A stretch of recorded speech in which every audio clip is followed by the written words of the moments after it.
When I broke it down between Trophy and 360, really the differences are significant.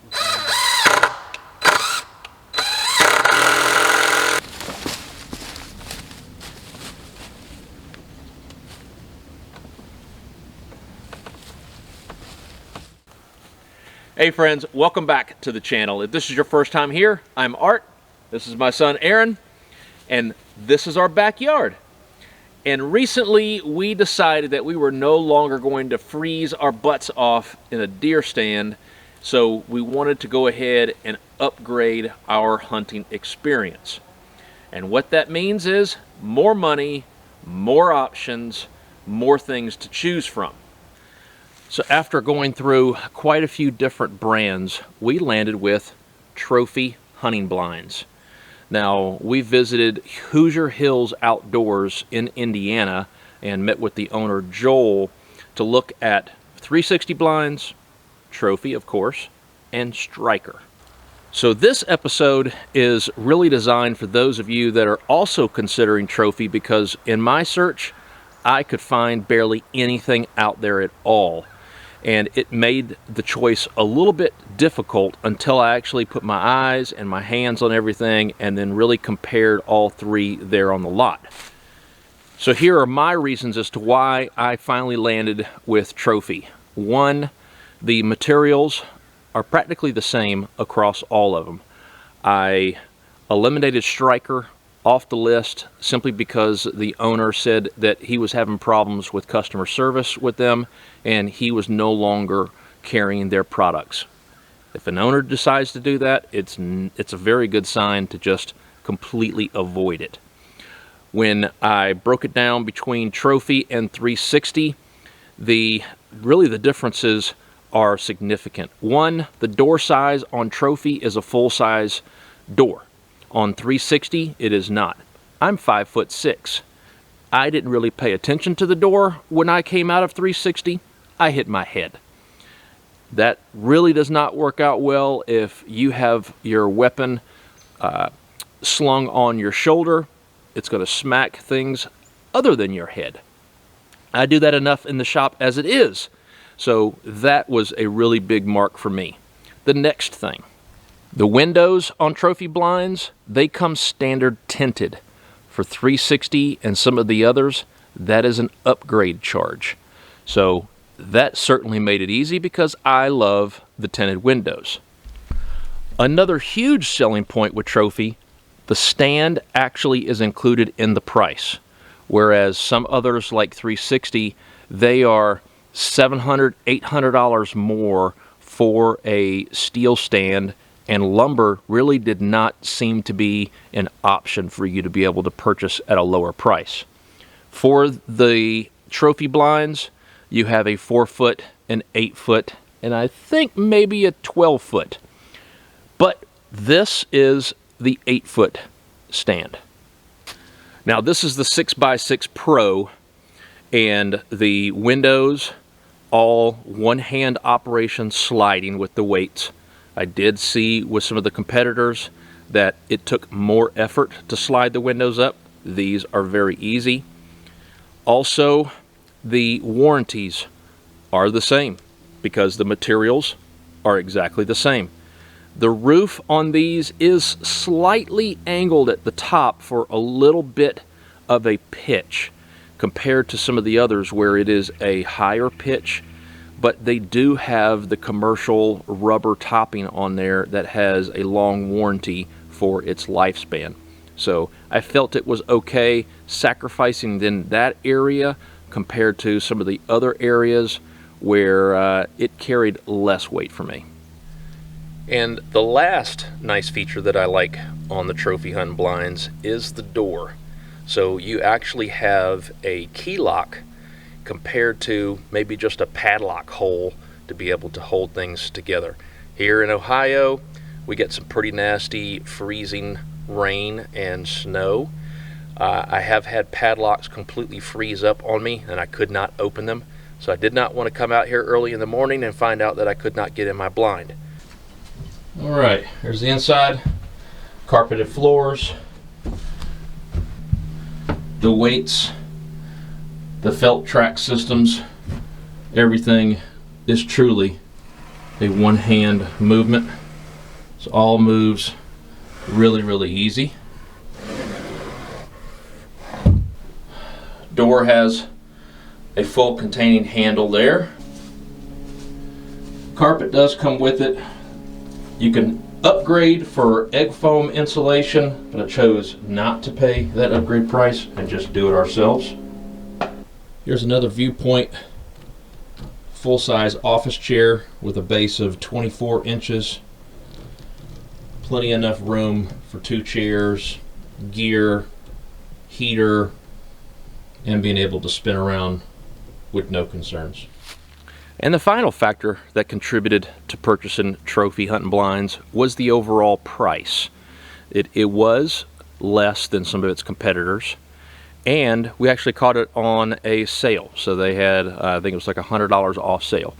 These are designed to be disassembled. If you purchase from a retailer, they're already going to be assembled, and they will typically try to talk you into a delivery where they can set it up. For us, ours is pretty far in. Delivery really wasn't going to make sense for us, and it was a significant upcharge. So we asked Joel, the owner, to really kind of help us disassemble this, as you'll see here where we have everything taken apart and put in our trailer.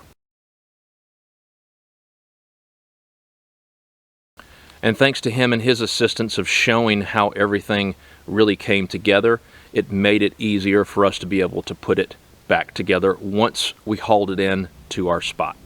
All right, now that I've covered the whys behind everything and showed you what it all looks like inside, let's go ahead and walk through the assembly from the ground up. For your 8-foot base, this is how it's all going to come together if you choose the unassembled option. Got all the legs, all the support beams, the footers, as well as the ladder and the ladder stand. So we'll go ahead and walk through on assembling it now. Although there are no instructions, they do a pretty good job of actually color coding where these are supposed to go. So you see the angle boards, these are going to be your cross support beams painted with the blue. Then the black are the bottom support beams. And then on the main legs, you'll see they actually show you by not just colors, but kind of pencil lines on how they're actually supposed to go. And then we've got red dots right here that align with the red dots right here with the pencil lines.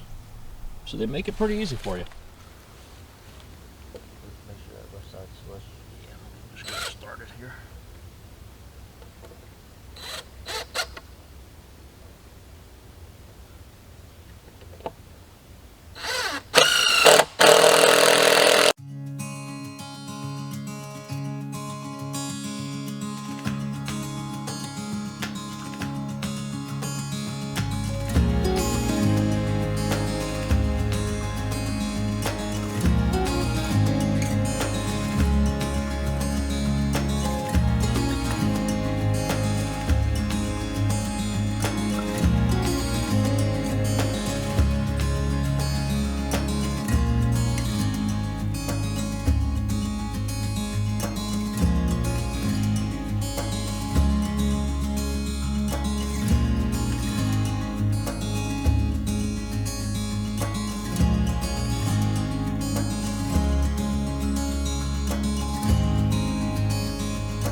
Now the retailer suggested that we actually push the stand down and mount the floor on the ground, but after actually experimenting with it, we decided we were actually going to put it in the way that you saw us do it. We had the ladders, we've got two of us that are fully capable of doing it, and it's not that heavy for the floor. And now we've got it up here, we'll go ahead and use the green provided long screws to secure it.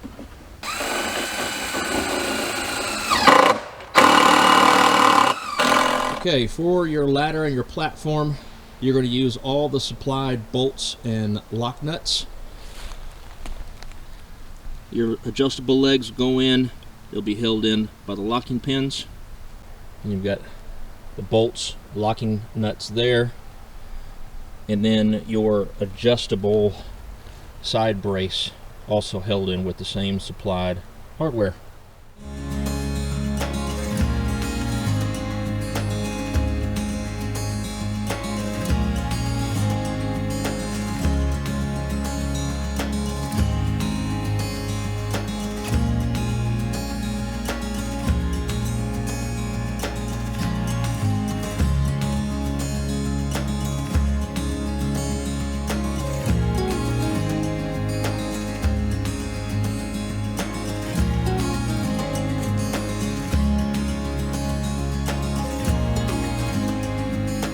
All right, when we're starting with the door, you want to make sure that you do have the door and the carpet, the 90s lining up. If you are slightly off, then it throws all the rest of the panels off. Ask us how we know.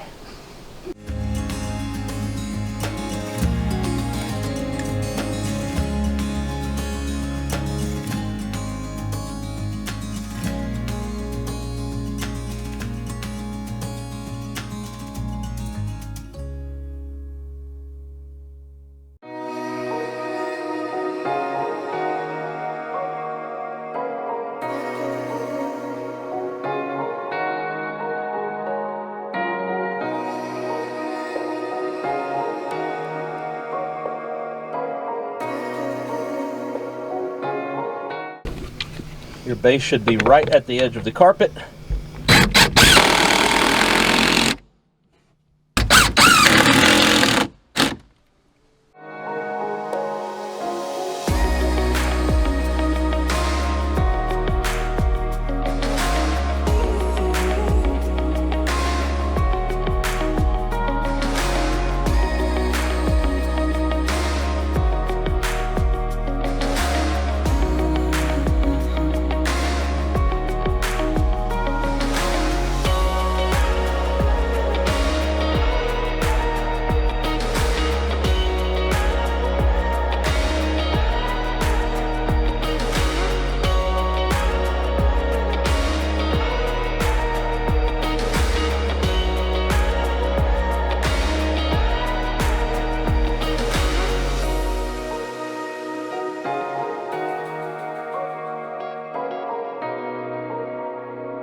Now we were able to actually get that roof panel up on top using the two ladders inside and a ratchet strap to hold up the majority of those panels, at least to keep them in and supported.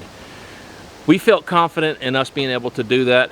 You may not, you may feel that you need to go about it a different route, but at least we showed you how we got that up there. Now we have not secured the roof down.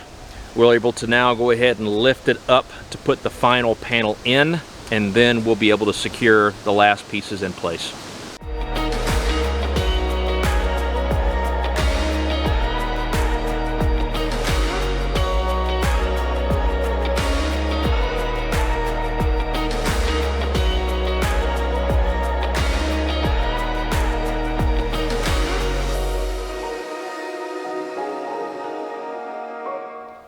Now that we have our top on, now all that's left is the corner caps and the ground stakes.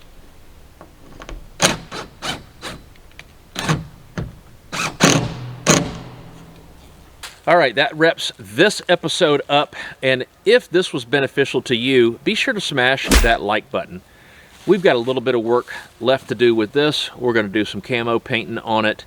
We're going to get us a couple of nice comfy chairs inside and hopefully start hunting within the next couple of weeks. So if you're shopping with this and you landed with the same decision or you decided to go with another one, definitely leave us a comment and let us know your thoughts. We certainly appreciate it. And until next episode, take care, stay safe. We'll see you soon. Bye.